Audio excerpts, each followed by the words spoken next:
Okay, so let's start with this problem. This is the first problem of today's Codeforces Round. And in this problem, we're given that Bob has a rectangle of size A cross B. And he tries to cut this rectangle into two rectangles with integer sides. So the sides needs to be integer. You cannot have these as decimals.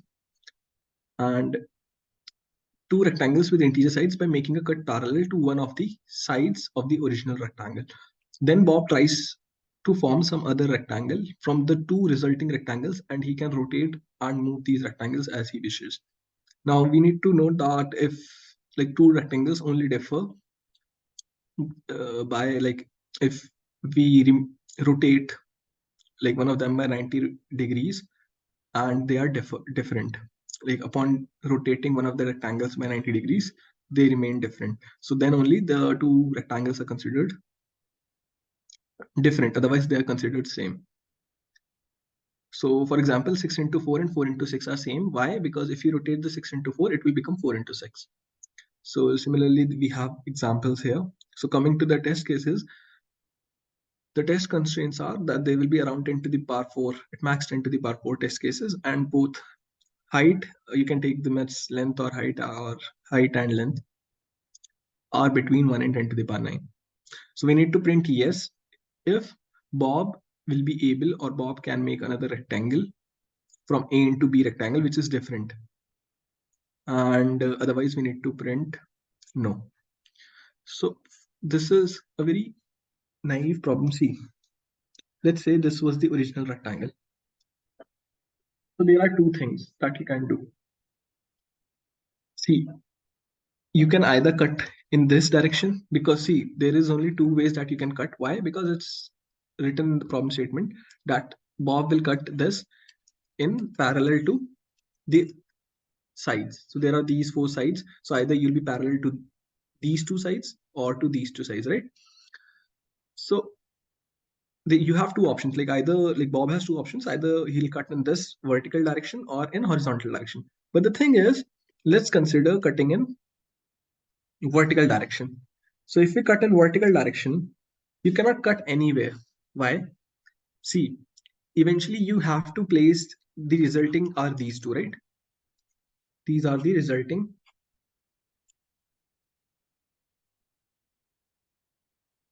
I don't know how my screen stopped. Like, let me share it again. Yes. So you have to combine these two. The first rectangle is this, the second one is this. So you have to combine these two. But if you cut it like this, the only way that you'll be able to combine these again, and the resulting is also a rectangle, is either, let's say this is one, this is two. Either you can have an arrangement like this. One is here, two is here. On the second one is two is here, and one is here. But this is exactly like these two are exactly same like this. So if you want to make something different, you'll have to have an arrangement like this, or maybe like this, right? These two are also kind same, only if you rotate them by 180 degree, they are same. But the thing is, in order to have an arrangement like this, the width of these two should be same. These two should be same. So that's why you can only cut these in between. Like if you're having a vertical cut, you should make it in between. And if you're making a horizontal cut, it should also be in between by the same logic, right? So let's first look at the vertical cut only. If you cut this in vertical, how will you place this? You will place it, one will come on top, two will come on bottom. So you have to check, first of all, whether you can make a vertical cut or not. In order to check that, you'll have to check whether this side is a multiple of 2 or not. Whether it's when you divide it by 2, the remainder is 0. If it is not true, then you cannot cut vertically, because you have to have the sides of like the rectangles that you get after cutting, those should be integers. So that's why you can only cut in between, and in order to cut in between, the total length should be an even number. So first of all, you need to check in order to see whether this cuts results in a different rectangle combined. Like when these two rectangles are combined, it's a different rectangle. First, you need to check that you can make this cut. So for that, you need to check that the length is even. Now, what else needs to be checked? See, let's call this as height. Let's call this as complete length. So the new rectangle that will be formed is having how much height? 2 times height. And what is the length? It's length by 2, right? Just give me a second.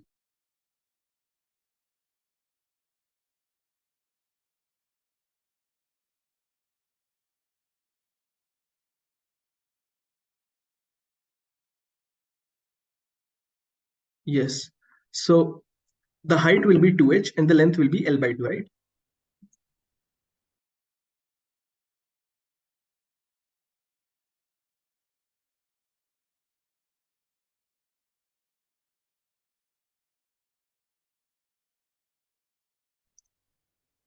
Like I was saying, that the height of this will be 2h and this will be length by 2 if the original had dimensions of this h into L. So if first of all, see, directly these are, if you directly look at this 2h cannot be equals to h, this L by 2 cannot be equals to L. But what can happen if you rotate this by 90-degree, then these two can be same. So you just need to check if 2 times h is equals to, what will this become? This will become length, right? If this is equals to this and L by 2 is equals to h. So in that case, these two are identical. Otherwise, these are different. So this is one way to cut. Other way to cut was horizontally. So if you cut horizontally, by same logic, first you need to check that h height should be divisible by 2. Another thing is, if you cut it like this, let's call this as first, let's call it this as 2. The remaining rectangles will be like placed like this. Their combined length will be, this will be h by 2 and this will be 2 times L. So looking at like this, like they won't be same, but if you rotate this 90-degree, you have to check that h by 2 is not equals to, like h by 2, if this turns out that h by 2 is equals to what? L, and 2 times L is equals to h, then these are identical. So either if this one is not identical or this one is not identical, then you can say that yes, the answer exists. Like there is a way to cut this rectangle into two and rearrange them such that there's a different rectangle. Is that clear? Yes, no? Okay, so why are we checking L by 2 equal to h again if we have checked 2h equal to L? Yes, you don't have to check it. But like better check is this thing, like check for this instead of this. Like this can give you decimal, Yeah, like if we are, like float value will directly get into the floor value it will take. but the point is, like yes, you can do for this, just check this also, but you get the point, right? Yeah, yeah. This is like the rectangle is not same. So let me show you the implementation. So this is the implementation. Just take L and H as input. The first thing is that L is divisible by 2. Like if L is not divisible, like L percentage 2, what is L percentage 2? L percentage 2 is 1 in case L is not, L is odd. So if L is odd or this thing is true. And this is also true, that H is either H is not divisible or if even if it's divisible, it is the same rectangle. So basically this check is that you cannot get different rectangles because either L is odd or you cannot make a rectangle if you cut vertically, and either the height is odd and you cannot cut horizontally. So in that case, the answer is no, otherwise the answer is yes. Is it clear? So let's move to the next problem. In the next problem, we are given that Vasya has two hobbies, adding permutations to array and finding the most frequent occurring element. Recently, he found an array A and decided to find out the maximum number of elements equal to the same number in the array A that he can obtain after adding some permutation to array A. So this is just the definition of what is being done, and this is the definition of a permutation. I'll explain these while using a test case. So in the input, we are given that the test constraints are the number of test cases can be between 1 and 2 into 10 to the power 4. And the first line contains a single integer n, that is the length of the array, and the second line contains n integers A1 to AN, that are the elements of this array A.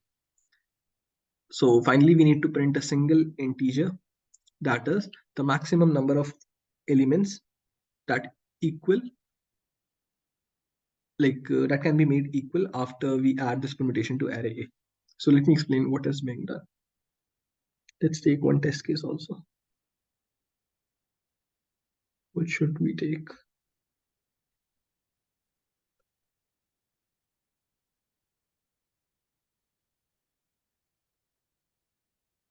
Yeah, this one, the fourth one. Okay, let's take both.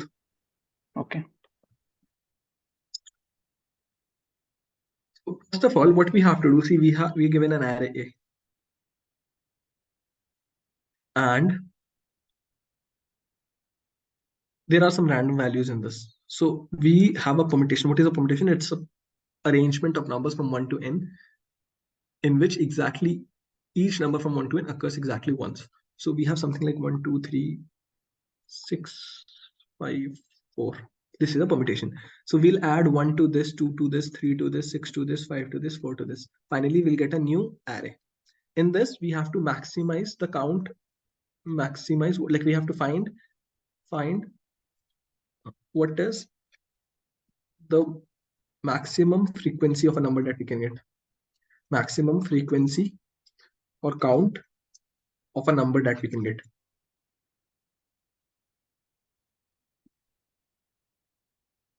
This is the problem statement. Is anyone having any doubt in this thing? Like, is anyone having any doubt in understanding the problem statement? No, right? So now let's take this example. So 103, 102, 104. What I can do, I'll add 1 to this, 2 to this, 3 to this. What I'll get? 105. No, I've written this 1 to this, 2 to this, 3 to this. I'll get 105, 105, 105. So how many elements are same? There are 3 elements which are same, that are 105. So that's why the answer for this is 105. If I look at 1, 101, 1, 1001, one of the permutations that I can use is 1, 2, 3, 4, 5. What is it? 2. What is it? 103. What is this? 1, 5, 103, 5, 6. So in this, I got 103 twice. So this is the maximum free number of times I'm getting a number in this array. So my answer is 2. So did you get what we are doing? This is the permutation. You don't have to find the permutation, you have to find this number. Is it clear to everyone?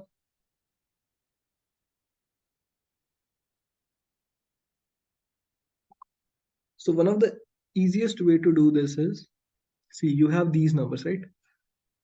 You have some numbers in array. So what we can do, let's say there is this number x, y, z, alpha. Let's say there are these numbers. So n is equals to 4. So there, your permutation will also be of size 4, right? So first of all, only consider unique elements. Why unique?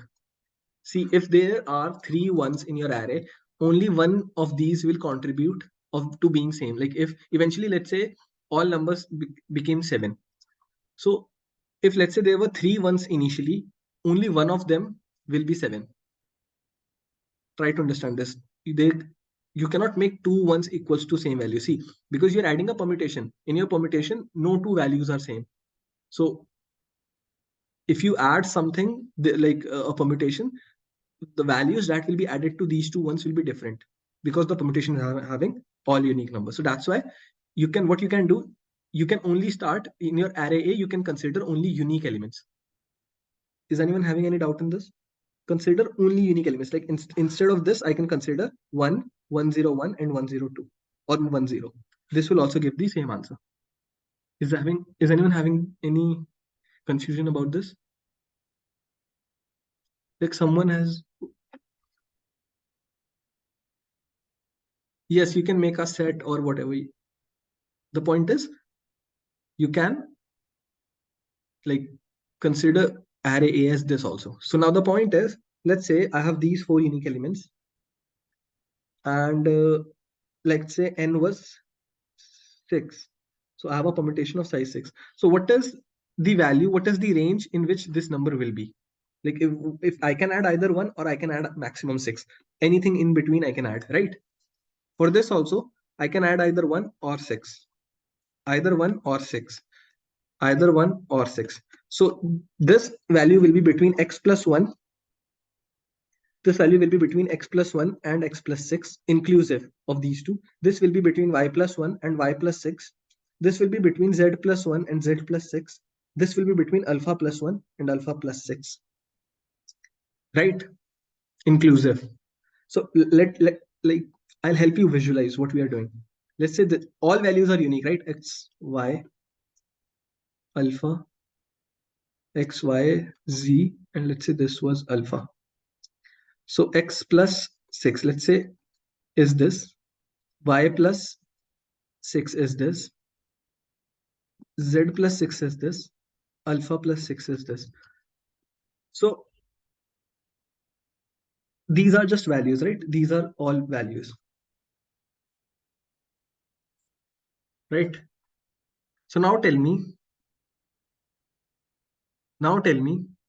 just one thing. I can make this x to this value. There is a value I can choose, that is 2. I can choose 2. I'll add 2 to this. Like according to like in my array A, I'm finding what should be the number that should be mapped to this place. What should be the value that will be added to this. So if I add 2 to x, it will become this thing. If I add 1, 2, 3, 4, 5, 6, it will become this thing. And if I add 1 to y, it will become this thing. So I just have to find along this number line, I just have to find which is having the maximum number of intersections. Like let's say this is a range, this is a range, this is also another range, and finally this is also a range. So I just have to find which position is having maximum number of intersection of these ranges, and that is my answer. Why? See for this or this. Like how many intersections are there? One range which is coming to this is this one, the second one is this thing, and the third one is this thing. So this number is part of 3 ranges. So basically for this, my answer is 3. And how is it 3? Let me show you. Like you might think, isn't it possible that I'm adding the same number to y and z? No, it is not possible. Why? Because y and z were unique. You are adding different to this and different to this and different to this. For y, you are adding 1, 2, 3, 4, 5. You are adding 5 to y. You are adding 3 to z and 2 to alpha. The rest of the numbers can be placed anywhere. You can give this any, doesn't matter. But if you add 5 to y, 3 to z, 2 to alpha, all of these numbers will become to this, and they all are equal, and my answer is 3. 3 numbers can be made equal. But the thing is, okay, up till now, everything is clear to everyone, right? Okay, so now going forward, see. Yes, this also has 3. For this, you will be adding 4 to this, 2 to this, and 1 to this. And rest of the permutation numbers can be arranged in any manner. So now the point is, how will you find this? So one of the ways to find intersection of ranges, like this is a very usual problem. If you have ranges like this, how to find what is the maximum, what is the point, like at what is the maximum intersections of ranges? How to find this point? Like if you do brute force, what you can do for each point, like this range starts from 2, this range starts from 4, this range starts from 3 and ends at 6. So either you can have, like in a number line, you can add plus here, minus here, plus, minus, plus, minus, plus, minus, minus. So here, if you iterate through this, you have one opening here, 1, 1. After this, your openings become, this will be plus, not minus, and this will be minus. Like all the openings will be plus and all the closings will be minus. So your opening here will become 1, 1, it will become 2. Then after this point, you're like, up till here also there are 2 openings, like 2 sequences. After this, your sequences are 1, 1, 1. After this, it's 0. From this point onwards, it's 1, 1, 1, 2, 2. Again 1, 1, 2, 2, 1, 1, 0. So you just have to find the maximum of this. Is everything clear up till now? Yes, no.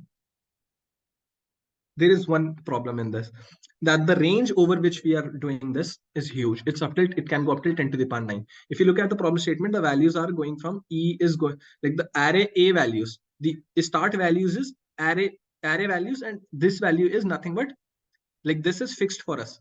Why? Because as I said, every value can be from x plus 1 to x plus 6. So the starting points for every range is ai plus 1. And the closing point for everyone is ai plus n. The thing is, AI can go from 1 to 10 to the power 9. So there are many ways to do this. First of all, the way like, every sequence is having fixed length. But one of the easiest, like don't worry about anything, just do your usual trick. What is the usual trick? Just sort, like you don't actually have to go through each point. Just go through these starting points. Don't go through all the points. This also works. See, here the value is 1, here the value is 2, here the value is 1, here the value is 2, here the value is 2, here the value, like this is not a starting point. This is also not a starting point. This is the starting point. This is the like starting points of ranges. So just go over these 5 points and you'll get your answer. Why? Because if you're going in between, that simply means that over all of these points also the range was like the ranges that were like overlapping are same only, because none of the ranges have closed, none of the ranges have opened. So either you can iterate over all the points that are starting and closing, or just starting will also work. So what you can do, just iterate over these points and just make sure when you are at some point, make sure like we can also store these closing points. These are closing. So let me mark them also. So these are closing points, right? So store them in another array or vector and sort them. And when you are up, let's say currently I'm at this point, so make sure that I have opened my I have opened my ranges 3 times and I have closed them 2 times. So how we can get this 2? We can just get this by array, sorted array or vector. Like all the points that were closed before this thing, just subtract it from your count. Let me show you the implementation. Like once you see the implementation, you'll see. But like once you get the idea, the solution is like you can implement this in many ways. This is one of the ways. So just take n as input, then take array a as input. Now I just want unique values in array a. So I have inserted all the values in the set. Now this is the ranges at which my points, like at which my range will be closed, will be closing. Each starting point, my range is closing at e plus n. This is my final answer, and this count is nothing but at which all points. Actually, I don't have. Okay. I'm sorting this in reverse order. I can use just reverse also because this is sorted. So this is my answer, and this is the count is nothing but the number of like at every starting point of the ranges, how many overlapping sections do I have?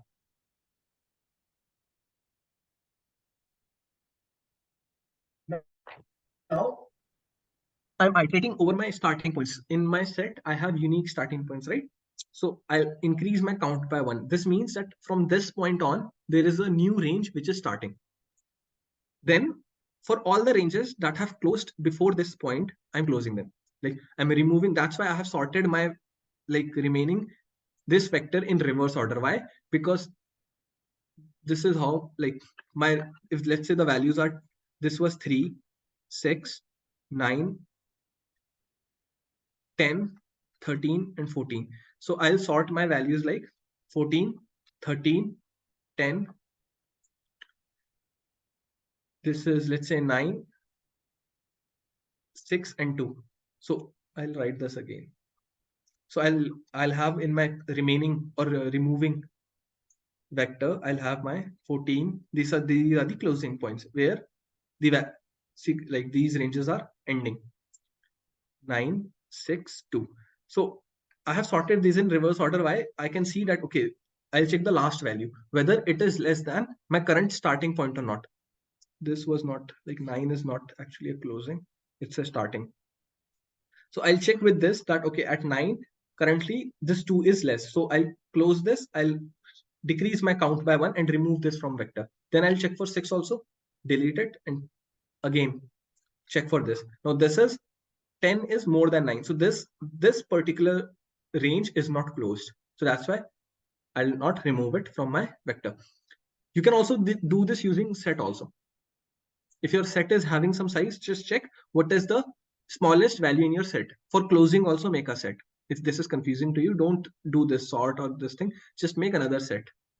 Let's say that this is set 2. And you can check whether this set 2 is having some size.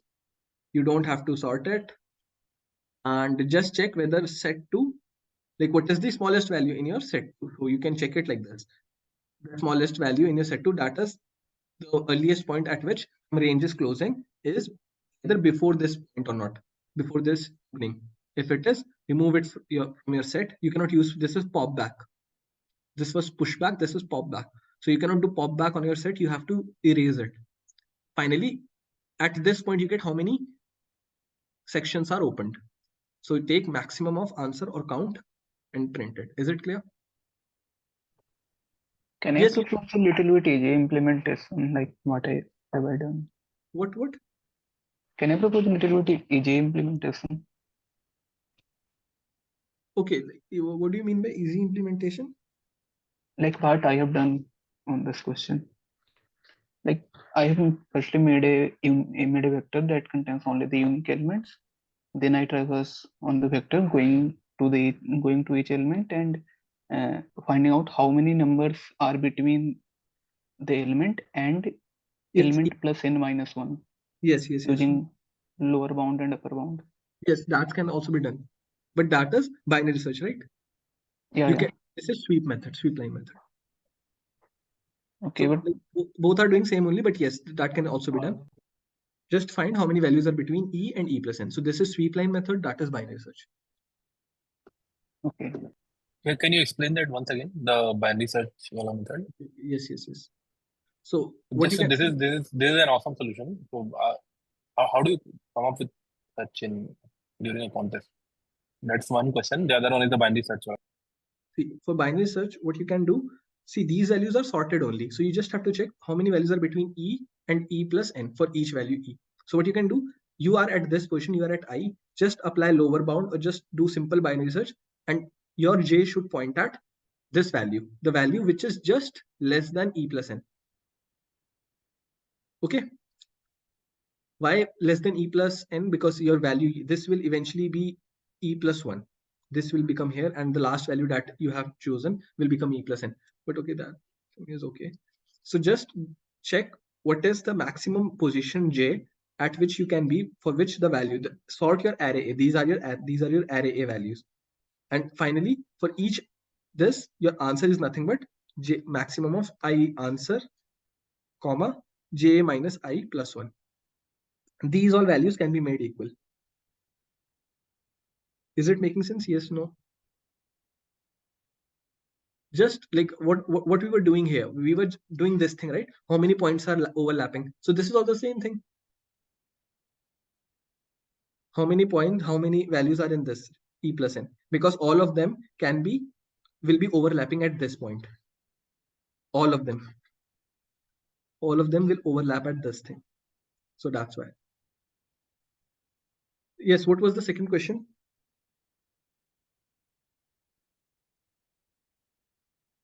There were Can two you questions. please explain your sweep line method was that Okay, you you were joined telling? in between, right?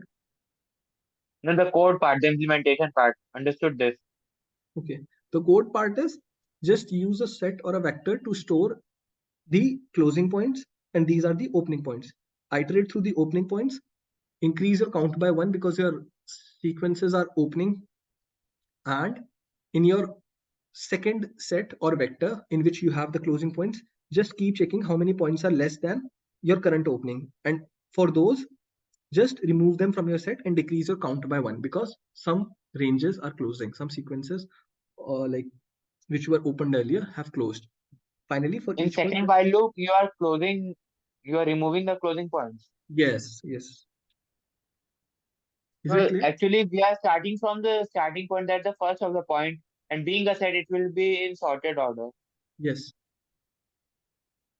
So we are checking that if the given element is less than the point or not.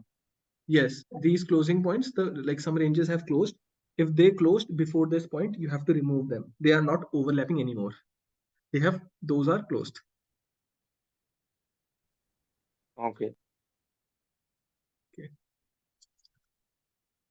So can we go to the next problem?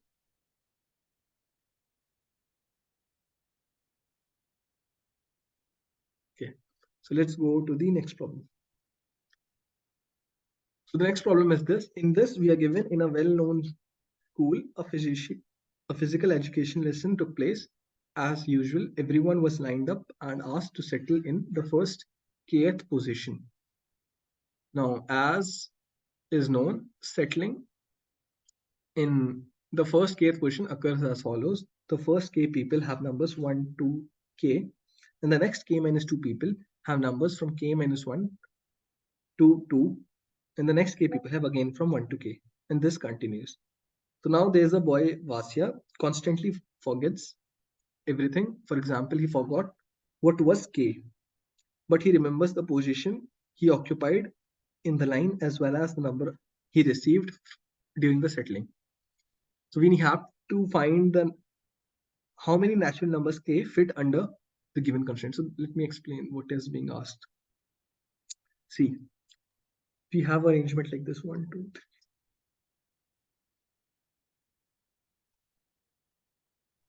What's the rating do you think of this question? I think around 1600. Okay then. So k minus 2 up till 2.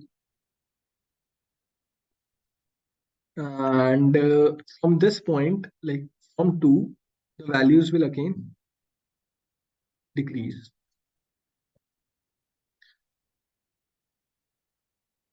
So like from this point, there will be 1, and then the values will increase, not decrease. 1, 2, 3.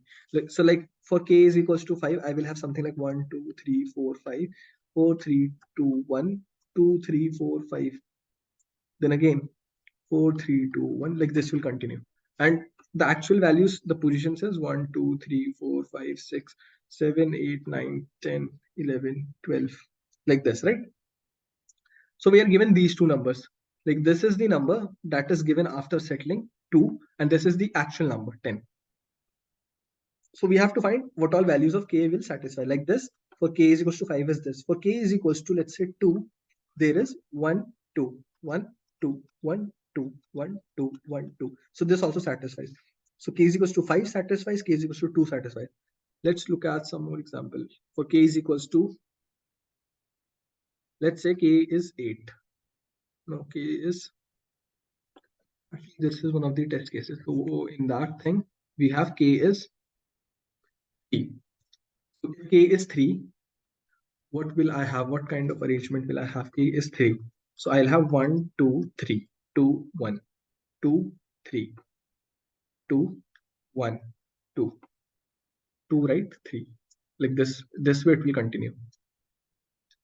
1. So again, for this place, this is the original, like this is the actual position. Like he's at the 10th place.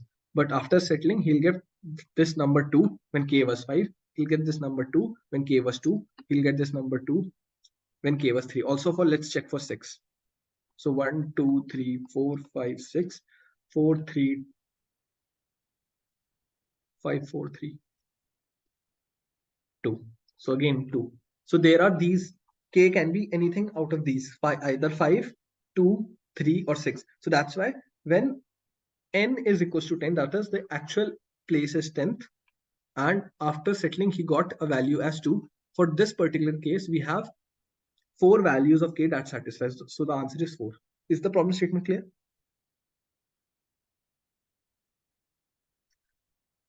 So now one thing that we need to see is in this problem, x is less than n, right? So what actually is happening? Let's say this is n, this complete number line is n.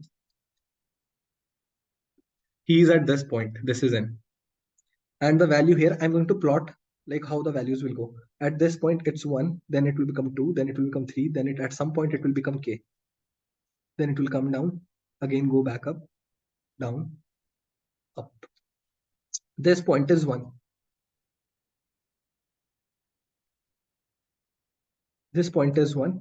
This point is,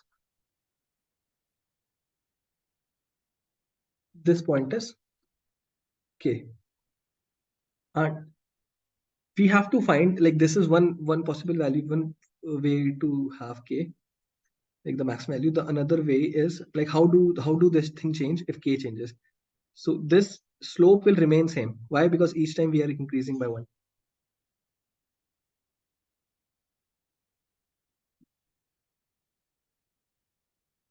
And by the ways, let me, like, not to get confused, I'll draw this again, like being it more clear. So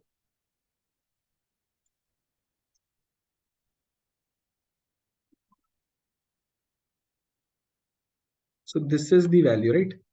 This is x. This is the value x. This is the number that he'll get after settling, and this is his actual place.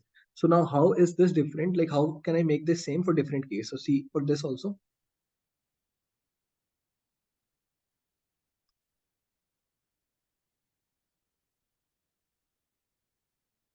like, for if this was my k, like this is my k now, right? This is my k. Actually, k shouldn't be written like this. This is some k dash. This is some k1, or let's call this as k2. So for both of these k's, my value at this point, my nth point is getting x. So that's why there are these two answers. There can be some other third one also. So that can be like, it can be something like this for this k.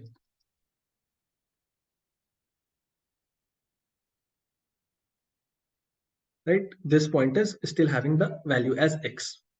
So did you get my point? There are these three. This is k3.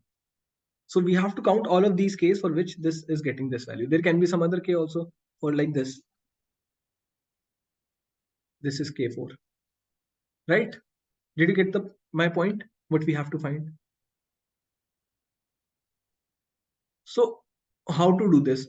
Now, if you have understood this much part, the problems become simple maths. See, you're given this point, at this point you want this much value. So either you will be on this positive slope, or you will be on the negative slope, or you will be at the topmost point. There are these three scenarios, right? Either, like, if you have the value as 1, if this is the value as 1, then there is also one case that you'll end up at this valley. Or there are three cases that the value is not 1, you'll end up at, like, the point will be, for some k it will be on positive slope, or it will be on negative slope, or it will be on the top. So first consider this positive slope. If you're on the positive slope, can you find this value at which the value will be 1? Yes, we can find. How? If you do n minus x, n minus x, you'll get exactly this part before 1. This point is having 1. So before this point, you were at 2. Like, this point is 1, right? This point is 1. So before this point, you'll get 2. You'll get this much range, right? If you do n minus x. And basically in this range, what do we have? We have something like this: 1, 2, 3, up till k, then up till 2. And then again, this thing repeats: 1, 2, 3, all the way up till k, and then up till 2. So we just have to find, if this is the complete range, how many k's are there which divide, like, for which this thing divides this complete n minus x range. Is it clear? We just have to find this thing. How many divisors are there? How many values of k will satisfy this thing that it is completely dividing this n minus x if this range is 2 times k minus, what is this? 2 times k minus, what is the length of this? 2 times k minus 1. How minus 2? If k is this thing, yes, it is 2 times k minus 2. Because this 1 will also occur once and this k will also occur once. So that's why 2 times k and everything will occur twice. So 2 times k minus 2. Is it clear? So you just have to find for how many k's this thing completely divides n minus x. Is it clear? Then this will be on the positive side. And to be on the negative side, just find what is this point. It is, can someone tell me? It is like this point. The previous point was n minus x. What will be the next point? Will it be n plus x? Try to see. It will be n plus x. See, let's say n was something. This point is 1. Will the ending point will it be n plus 1? No, right? It will be n only. So instead of writing it as n plus x, we should write it as, like, if this has to be on the, first of all, it will be like the point at which this will touch 1, the bottommost point. It will be n plus x minus 1. Let's say you are at 3, x is 3. So after 1, it will become 2. After it will become 1. So it is, you are adding 2, right? So n plus x minus 1 will reach 1. But you don't have to reach 1 because our cycle starts from 1 and it ends at 2. So before it, you have to do n plus x minus 2. This is the endpoint of your, like, if you are looking at this point. Like we stopped before, right? We stopped at 2 instead of 1. We came up till here. So now we'll be coming up till here. And this complete part now is n plus x minus 2. So now you again have to check how many k's are there for which this thing is divided, like 2k minus 2 divides this thing. Because now this will fall on this side. That is this slope, downward slope, negative slope. And both of these combined is your answer, total values of k. The first one is when you lie on positive slope. The second one is when you lie on negative slope. Is it clear? Yes, no? Like, I'll explain this like mathematical part in a moment, but first of all, is the logical part clear? Like what Why we are aren't we checking the peak? Yes, K we are can, not checking the peak because we'll consider it in this positive slope only. I'll check for less than equals to, and here I'll just check for less than. Like, as I said, I'll come to mathematical part in a moment, but is the logical part clear? Like, we have to do for positive, negative, and peak also. Peak we can consider in this only. Is it clear? okay. Can you please repeat the negative slope part? Okay, negative flow. See, we up till what point I'll have a completed range. So that is how much I have to add. I have to add. See, my end for each range or each sequence, my end point is 2. So if currently I'm at x, how much I need to add to end up at 2? It is, currently you are at, like, what will be, how much you'll have to add? You'll have to add x minus 2, right? If you're at on negative slope, the values are decreasing, 4, 3, 2, 1. And you're currently, let's say this is your x. What is, how much you have to add if you want to go up till 2? It is x minus 2, right? How many, okay. how many, I'm saying it add, but don't, like, it's not add. How many points further you have to go? It's x minus 2. And you have to go this much further, and currently you are at n. So finally, the position will be this much, n plus x minus 2. And at that point, the current ongoing sequence will end. So now you have this complete sequence that is of length n plus x minus 2. And you need to see how many k's there exist such that 2k minus 2 will divide this thing. Again, why 2k minus 2? Because these ranges are of length. For any k, it will be of 2k minus 2. And for all the k's which divide this thing, you will be on the negative slope. Earlier, you were on positive slope. Is it clear now? Yeah. So now, how to do this? See, in order to do this, we first will iterate from iterate over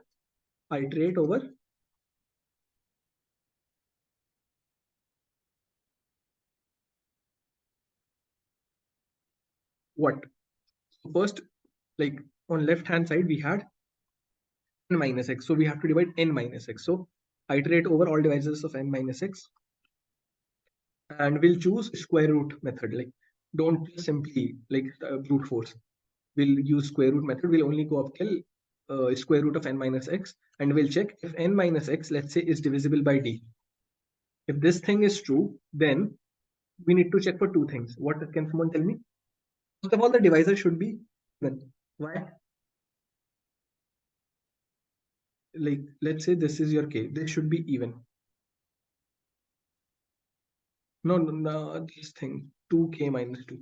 This thing, like, this is the divisor, right? I'm calling this as my divisor. So this is even. This should be even. Why? Because 2k minus 2 will always be even.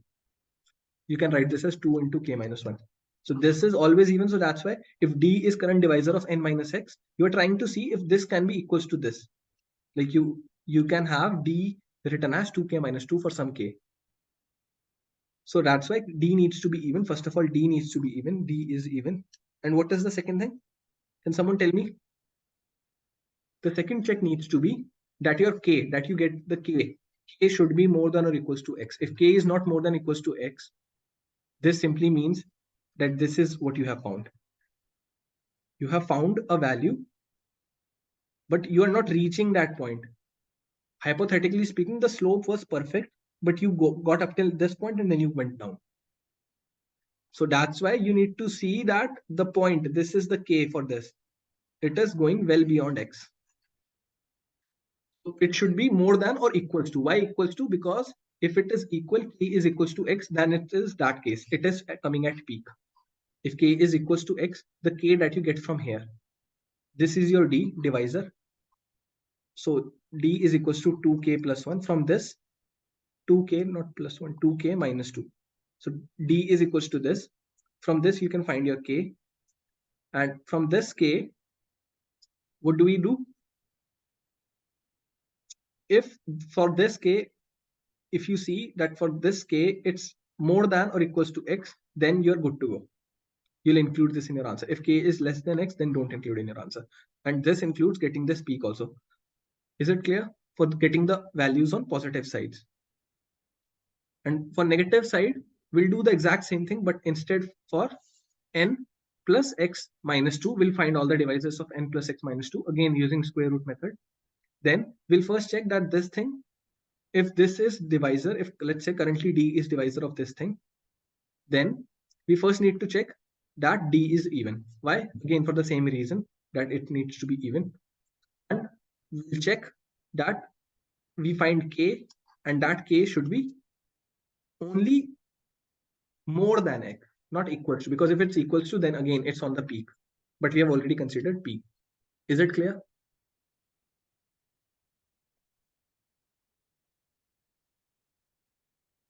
Yes, no? Yeah, cleared. Okay, so let me show you the implementation. So first I'm taking n and x as input. Initially my answer is 0. Then for every divisor, like I'm iterating from 1 to square root of n minus x. And if d divides n minus x, then d can be considered as 2k minus 2. So first of all, d should be even. Why? Because 2k minus 2 is always even. And if 2k minus 2 is equals to d, then what is my k? K is this thing, right? My d is 2k minus 2. My k will be d plus 2 divided by 2. So d plus 2 divided by 2, this is my k. If this is more than equals to kx, this simply means that I am either on the positive side or on the peak. So answer plus plus. Now, since this is square root method, you need to check for other divisor also. That is, if let's say, if I have a divisor of d is a divisor of n, then n by d is also a divisor of n, right? This is what is square root method. So I'm checking for the other divisor also, but for that, you first need to check that d is not the perfect square root of n minus x. Why? Because let's say there is a divisor for 16, there is a divisor 2. So 16 by 2 is also a divisor, which is 8. Okay, this is right. 4 is a divisor of 16, but you cannot say again that, okay, 16 by 4, again you got, like, this is the same divisor. Why? Because 4 into 4 is 16. So just check that this is not the perfect square root of n. So n minus x is not equals to d into d, and again same thing I've checked here, that this divisor, this is the divisor, is even, and that divisor plus 2 divided by 2 is more than x. Same thing. Then answer plus plus. This is for being on the positive side of the slope or peak. This is for being on the negative side of the slope. So for that, again, go through every divisor of n plus x minus 2. Check the same thing. It needs to be even and do one thing. Like, first of all, this should divide completely. Like this divisor, if this divides, then it's a divisor. The divisor should be even and this thing should be true. D plus 2 by 2, like k should be more than x, not equal to. If it's equal to, then it's on the peak, and we have already considered for peak. And this is the other divisor. Like if one divisor it's d, the other divisor will be n plus x minus 2 by d. So if it is even and the value for k that we get from it is more than x, then do answer plus plus. Finally, print your answer. Is it clear? Why are you checking x not equal to 1? It will eventually get calculated for this thing. Like x equals to 1 is on the, you can consider it on this increasing Flow. Okay. positive Yeah. only.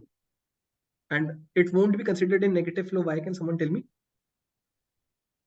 Why it won't be considered in negative side? Because you can consider it on the negative side also. No, but on the negative part, we are only going till 2. Yes. On negative part, we are only going up till 2. So our range is from 1 to k and then to 2. So this is on positive slope. This part, this is positive slope completely. This thing is negative slope. Is it clear? Yeah, got it. Okay, so let's go to the next problem. Had you already solved question like this or your first time? Like how did you approach if it was first time? This is like math problem only. Like actually, like this is like not requiring any words. Like when I first read this problem, looking at the constraint, the first thing that came to my mind is this problem requires square, like finding square those factors. And the second thing is I'll have to use square root. Why? Because n is up till 10 to the power 9. Square root of that is something like 10 to the power 4 into 3, and multiplied by the number of test cases, you'll get perfect 10 to the power 6 operations, around 10 to the power 6 something operations. So then I like this problem is like there is, I don't think there are many ways to solve this problem. There is like, and you have to go in one direction only. And yes, I have solved problems like this earlier also. If you are doing this for the first time, there are many like things that you can go wrong. Like if you have like this, see these kinds of operations, right? If you miss any one of these, you will get wrong answer. And trying to debug these kinds of problems really take a lot of time. Why? Because these are not algorithmic problems. You're not using any data structure. You're not doing anything. You'll have to write. You'll either have to like print every time on each value, and then you have to debug using like pen and paper. Like after each operation, what is the value? How is it changing? Is this dividing? Is this also true? So and yes, so solving these problems, like if you have solved them earlier also, then that helps. And by the way, this is a very like I think like this is a very maths generic problem, and it's completely math centric. Like finding how many people will divide. So let's go to the next problem. The next problem is this. In this problem, again, we are given that like this is again a very math centric problem. Like anyway, I felt it like that. So in this problem, we have that once the people, elves, dwarves, and other inhabitants of Middle Earth gathered to reclaim the treasure stolen from Smaug. In the name of the great goal, they railed down the powerful elf Timothy and began the plan, the overthrow of the ruler of the Lonely Mountain. So the army of the Middle Earth inhabitants will consist of several squads. It is known that each pair of creatures of the same race, which are in different squads, adds B units to their total strength in the army. But since it will be difficult for Timothy to lead an army consisting of large number of squads, the total strength of the army consisting of K squads is reduced by K minus 1 by X. Now, the army always consists of at least one squad. So K will at least be 1, always. So we have to find, if we know that for all the N races of the Middle Earth, the number of creatures in the ith race, we have to find the maximum strength that an army can have. So the only constraint that you have, like, this is the most important constraint in this problem. So let me go over one by one over these. The test case can be between 1 and 10, 2 into 10 to the power 5. The values of n, that is the number of races, can be between 1 and 2 into 10 to the power 5. The value of b and x are constant. P is used here, and x is, where is x used?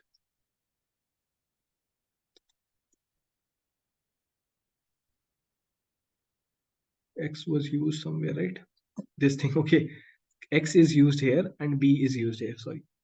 So B is used, well, like every unit, let's say two creatures from the same race are in different squads, they'll add B units to the total strength. And for every race, let's say there are 3 races, like 3 squads, then 2 times X will be subtracted from the total strength. So this is the significance of B and X. And C1 to Cn is nothing but the number of creatures in every race. So finally, the most important thing is that the total value of this is less than or equals to 10 to 2 into 10 to the power 5. So first of all, let me explain the problem statement. See, there are n races.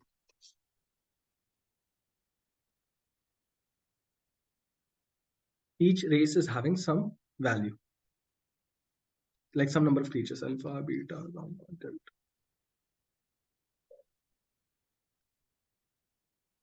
Like this, okay? So you decided that there will be 3 squads. So let's say this was 5.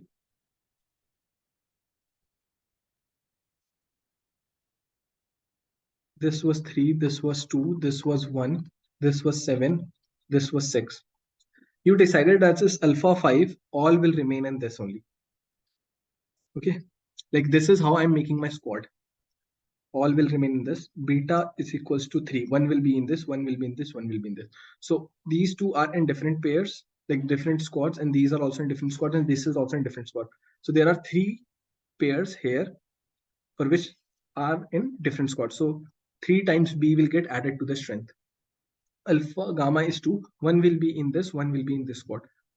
1 time B will be added to strength. How much will be subtracted? There are 3 squads, so 2 times K is 3. So K minus 1 into X will be subtracted. So 2 minus 2 into X will be subtracted from your total army's strength. This is for alpha, this is for beta, this is for gamma. Similarly, for delta, there is just 1, nothing will be added. For eta, there are 7. So let's say I decided that 5 will go here, 1 will go here, 1 will go here. So 5, this, and this are in different squads. So how much will be added? 5 into 1, 5, like all of these 5 are in different with these and these also. So 5 into 1 into B will be added, plus 5 into 1 into B. One is for this, another one is for this, will be added. Plus these are also in different squads. So 1 into 1, 1 into 1 into B will also be added. So this is your total strength. For you have to do the same thing for 6 also. If this is the kind of arrangement, you'll get this much as your strength. Is it clear what is how we are calculating the strength? Yes, no? Or is anyone having any doubt? Is there any doubt?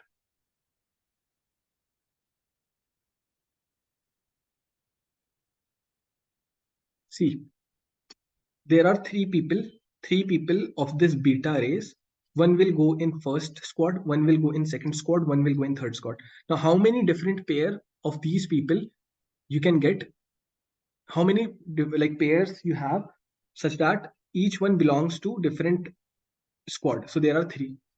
For this, there are 7 people, and you decided 5 will go to the first, 1 will go to second, and 1 will go to third squad. Now, how many pairs you have such that the 2 belongs to different race? So all of the 5, if you choose one from all of these 5 and one from, like, this is the one in the second pair, in the pair. So there are 5 pairs. See, there are these 5 people, 5 creatures in this. There is this one, there is this one. So you choose any of these. These are the 5 pairs. Again, for this also there are 5 pairs. Right? So there are these 5 and 5 pairs. This is 5 pair, 5 pair. 1 and 1 is basically this thing. These are also different, right? Multiplied by B.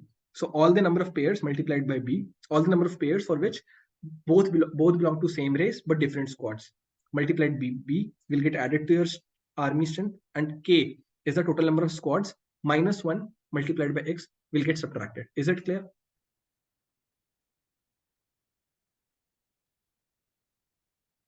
So now, since the only thing is that total number of creatures is less than 2 into 10 to the power 5, what we can do,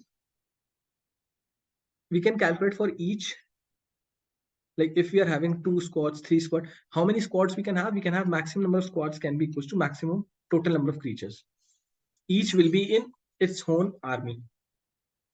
Each will be in its own different squad. Each, like all of these, for like there are 5 plus 3 plus 2 plus 1 plus 7 plus 6. These are the total number of creatures.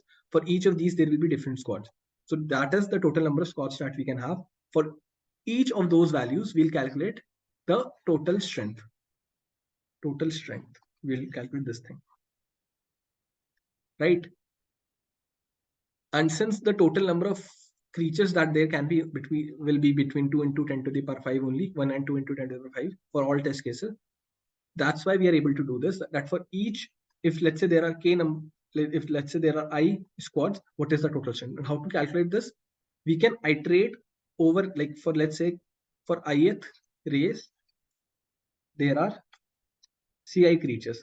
So I'll iterate from 1 to CI, and I'll, for each of these values, I'll decide if let's say this was the number of squads, what is the value? If this is the number of squads, what is the value? If this is the number of squads, what is the value?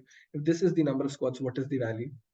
And what can help me in this is prefix sum. How prefix sum? Like either you have to calculate sum of this, or you can keep on getting like keep a prefix sum, and that will eventually give you the direct value that you'll get if the CI number of creatures were divided among 3 squads. And we can easily calculate this value, right? How we can calculate this? If we know, right? If we have to divide this 5 creatures among 3 squads, what is the best way to do this? It is first divide it completely 2 to 1. Like try to make every squad have equal number of creatures. As like do your best to do this. Why?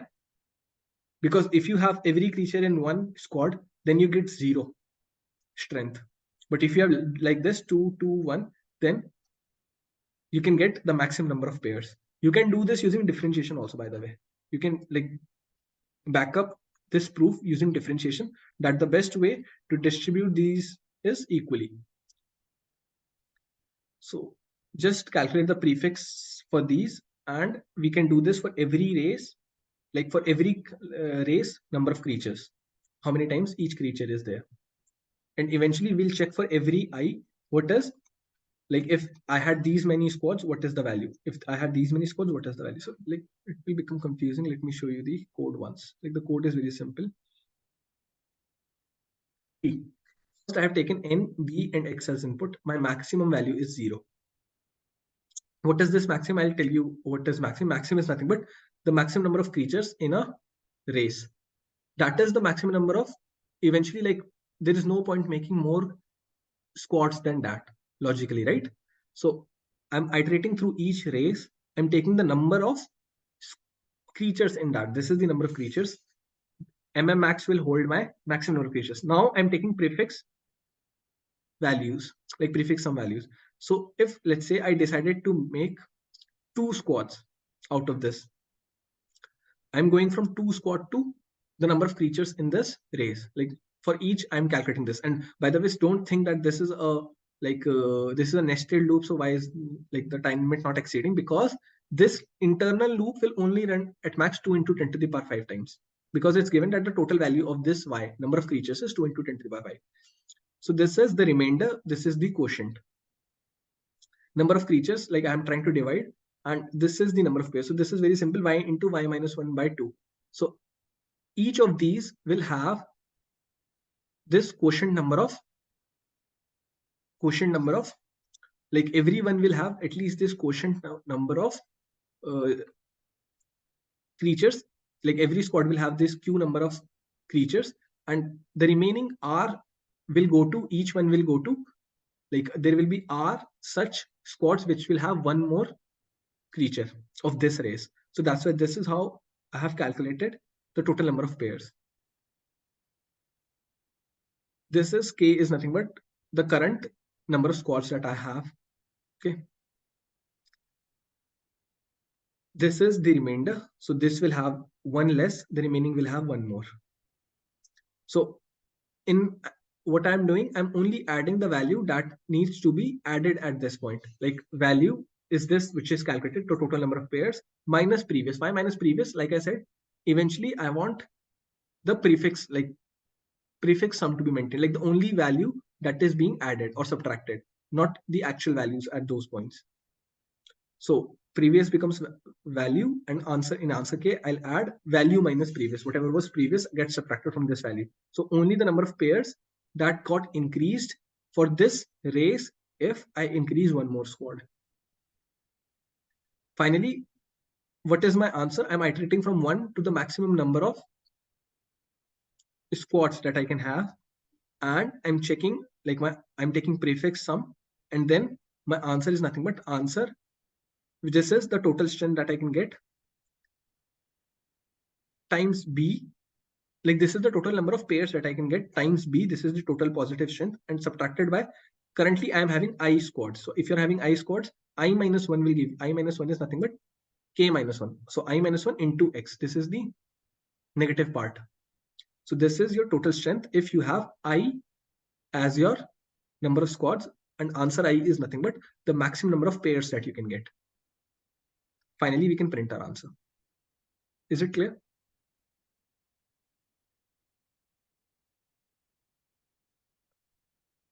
Is it clear? Yes, no. This is array and this is the. Is it clear? Yes, no. This is different than your answer array.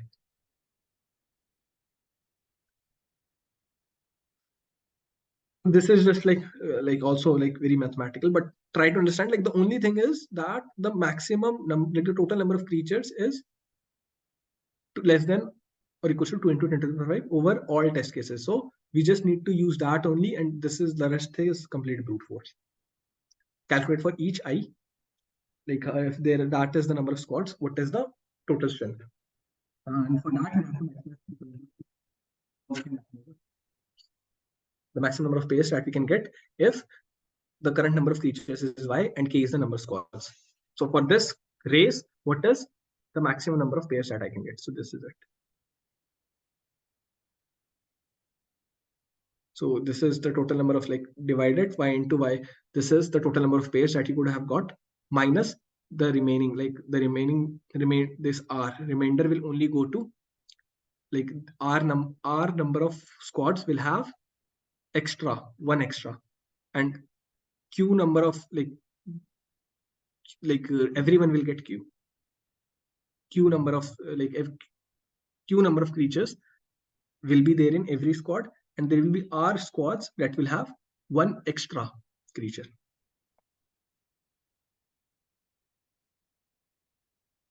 So that's it. If you don't have any questions, we can stop.